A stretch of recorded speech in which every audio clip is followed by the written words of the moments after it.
Alors, nous allons déjà faire chanter une figure.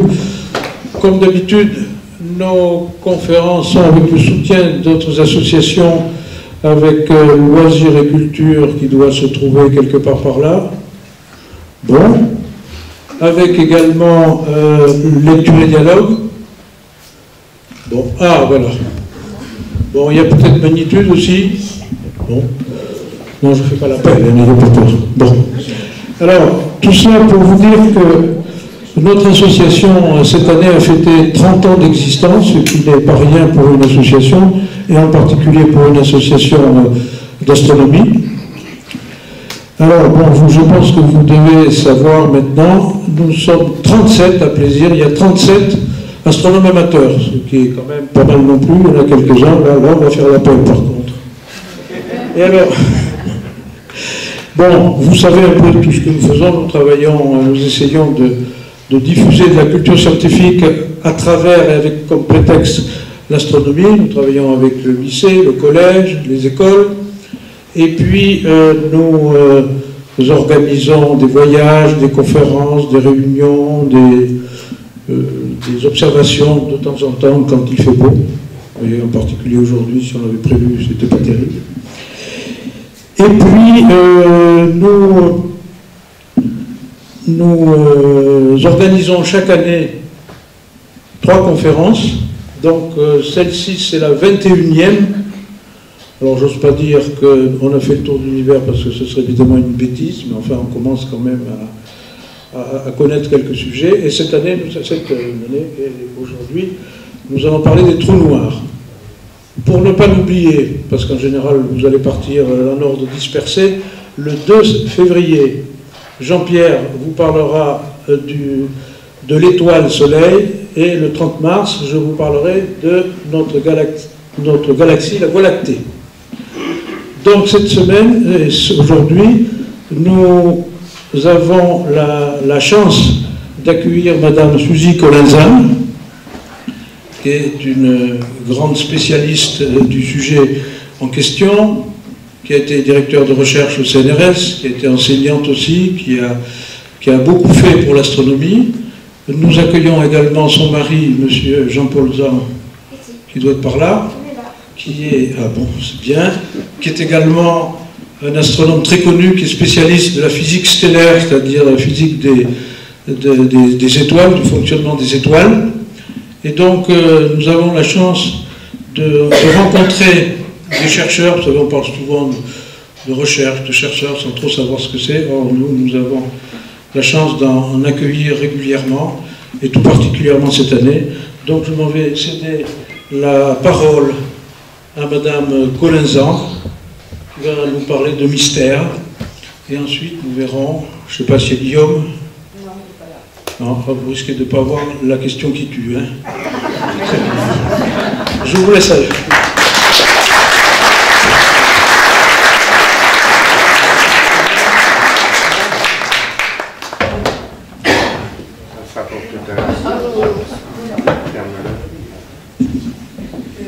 Peut-être cette lumière va être baissée.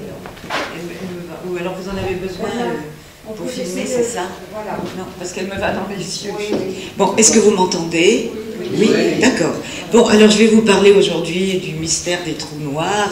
Vous allez voir qu'ils sont à la fois très mystérieux, mais en même temps extrêmement communs dans l'univers. Et qu'on sait, on est tout à fait sûr qu'ils existent. Alors, je vais donc d'abord vous donner quelques généralités sur les trous noirs, et puis ensuite je vais vous montrer, parce que c'est quand même le but de mon exposé, de vous montrer qu'on peut les observer, ces trous noirs. Alors vous allez être très étonnés, parce que a priori on ne devrait pas pouvoir, mais justement on peut les observer, et même on les observe très très bien. Et ensuite, alors je vais vous parler de 2 sortes de trous noirs qui existent dans l'univers, et puis je vais vous donner ma conclusion qui sera très rapide, comme vous allez voir. Alors d'abord, les généralités sur les trous noirs. Bien, alors qu'est-ce que c'est qu'un trou noir? Bon, ben voilà, c'est ça, mais c'est ça seulement dans un univers qui serait complètement vide, vide de lumière, vide de matière. Alors, dans un univers pareil, le trou noir apparaîtrait comme cet objet ultra simple, qui est d'une simplicité absolument inouïe, puisqu'il est plus simple que les particules les plus élémentaires qu'on imagine, comme par exemple l'électron. Eh bien, un trou noir, c'est plus simple que ça encore, comme vous allez voir. Bien qu'on les appelle des monstres, des dévoreurs, des gloutons, etc., mais c'est parce que ce qui leur donne leur personnalité au trou noir, c'est ce qui les entoure. Ce n'est pas le trou noir lui-même, il n'a aucune personnalité, mais il est par contre entouré de matière et de lumière, et c'est ça qui lui donne toute son originalité. Bien, alors le trou noir, comme c'est écrit ici, je suppose que vous le savez déjà, c'est un objet dont la gravité, dont le champ de gravité est tellement intense que ni la lumière ni les particules, une fois qu'ils sont rentrés dedans, ne peuvent plus s'en échapper. Bon, alors une fois qu'on a dit ça, on n'a pas dit grand-chose, il faut voir comment ça va se manifester par la suite. Alors, ces trous noirs, contrairement à ce qu'on imagine, eh bien, ils avaient déjà été plus ou moins imaginés et plus ou moins, dans un certain sens, pensés déjà il y a 3 siècles, au XVIIIe siècle, enfin il y a 2 siècles, par d'abord un jeune Anglais qui s'appelait John Michell, puis par le grand savant français qui s'appelait Pierre-Simon Laplace. Et il les appelait les astres noirs. Et comment avait-il imaginé ça? Très curieusement, parce que c'était quand même à 10 ans d'intervalle. Et ils ne connaissaient ni l'un, ils ne se connaissaient pas. Eh bien, ils avaient eu exactement la même idée. Qu'est-ce qui se passerait si une étoile était 500 fois plus grande que le Soleil? Dans ce cas-là, mais avec la même densité que le Soleil, hein, dans ce cas-là, la vitesse de libération, je vais tout de suite vous dire ce que c'est, à la surface de cette étoile, serait égale à la vitesse de la lumière. Alors comme le fameux Guillaume n'est pas là, je crois que je peux me permettre de dire que la vitesse de la lumière est 300 000 km par seconde, un petit chouïa près. Bien, et la vitesse de libération, eh bien, c'est la vitesse à laquelle, par exemple, de Terre, vous devez envoyer une fusée pour qu'elle s'échappe, pour qu'elle échappe à l'attraction terrestre. Sur Terre, c'est 11 km par seconde. Alors, vous voyez la différence sur un astre comme ceci, ce serait la vitesse de la lumière, 300 000 km par seconde. Alors, cet objet, donc la lumière ne pourrait pas s'en échapper. Ont-ils tous les deux imaginé? Eh bien, cet objet, il aurait 100 millions de masses solaires, 2 fois la masse du Soleil, c'est facile à calculer, hein, puisqu'il est 500 fois plus grand que le Soleil, et il aurait un rayon d'une unité astronomique. Donc, en fait, alors là, je vous montre la photo, c'est pas la photo, excusez-moi, la peinture représentant Pierre-Simon Laplace, et j'ai cherché désespérément dans Internet une image de John Michell, mais malheureusement, il n'est pas du tout connu, et donc on l'a totalement oublié, il n'y a pas d'image de lui sur Internet.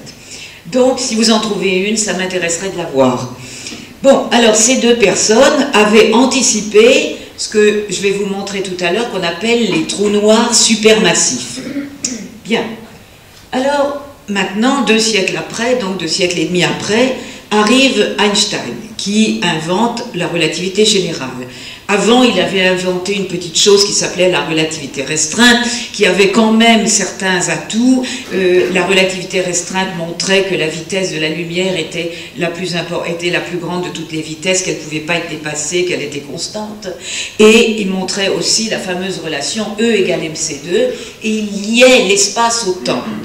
Bon, eh bien c'était un début pour la relativité générale, parce qu'il a essayé de mettre la gravité dans la relativité restreinte, et ça donnait la relativité générale 10 ans plus tard, en 1915. Et il disait, dans la relativité générale, qu'il n'y a pas de force de gravitation, comme l'avait dit Newton, mais c'est l'espace, et en fait l'espace-temps, qui est courbé par les masses. C'est-à-dire que les masses définissent entièrement l'univers. En quelque sorte, l'univers ne serait pas là s'il n'y avait pas de masse. C'est pas les masses qui viennent dans l'univers, c'est l'univers qui est fabriqué par les masses. Bien, alors voilà une photo de Einstein, et voilà une représentation que vous voyez ici est-ce que mon nom, il marche pas? Bon, ça fait rien. Non, j'ai pas de... Si, bon, il n'est pas très fort. Bon, alors voilà la façon, je ne sais pas si vous voyez ça, parce que c'est pas très très clair. Comment? Je vais plus près de l'écran, d'accord. Alors, voyez ici, il y a une espèce de filet à 2 dimensions. C'est la façon qu'on a de représenter l'espace à 4 dimensions, qui est l'espace-temps. Donc il faut vous imaginer que c'est simplement une surface, et sur cette surface, il y a un corps massif, ici c'est la Terre, et vous voyez que les lignes qui définissent cet espace, elles sont courbées par la Terre. Bon, alors maintenant, donc il a inventé ça en 1915, et en 1916, il y a un jeune génie qui s'appelait Karl Schwarzschild, et qui a fait immédiatement la théorie de ce qu'on a appelé par la suite, longtemps après, les trous noirs. Parce que Einstein, ce qu'il avait fait, c'était simplement de donner les équations de la relativité générale. Eh bien, Schwarzschild les a résolues dans un cas particulièrement simple, qui est le cas, sphérique, sans mouvement, sans rotation, et il a trouvé que, voilà Karl Schwarzschild, et il a trouvé que, alors là on voit encore moins, que le filet en question, ici, eh bien, il était troué jusqu'à l'infini par quelque chose qui, justement, avait une vitesse de libération égale à la vitesse de la lumière, par un trou noir. Alors, Schwarzschild, malheureusement, parce qu'on se demande ce qu'il aurait fait s'il avait vécu plus longtemps, il est mort 3 mois après avoir fait cette théorie. Il était sur le front russe à l'époque, ça se passait en 1916, mais il n'est pas mort à la guerre, il est mort d'une pneumonie qu'il a contractée donc sur le front russe. C'est bien dommage parce que sans ça, il aurait probablement été vraiment un très grand génie. Bien, alors... qu'est-ce que c'est donc? Je vais vous donner maintenant quelques propriétés de ces fameux trous noirs. Alors voilà un trou noir ici. Un trou noir, il est séparé de notre univers par ce qu'on appelle l'horizon. L'horizon, c'est une barrière qui sépare le trou noir du reste de l'univers, et à l'intérieur de cet horizon, eh bien, comme son nom l'indique, comme si c'était un horizon sur la mer, on ne voit pas ce qui se passe, et on ne sait pas ce qui se passe. C'est un autre univers, en fait, et c'est un univers dans lequel l'espace tout entier est en contraction, s'effondre, contrairement à notre univers, que quelquefois on a tendance à considérer comme un trou noir, mais qui n'est pas un trou noir, qui serait ce qu'on appelle plutôt un trou blanc, parce qu'il est ces trous blancs, parce qu'il est en expansion au lieu d'être en contraction. L'espace s'étend dans notre univers, tandis que là, au contraire, il s'effondre.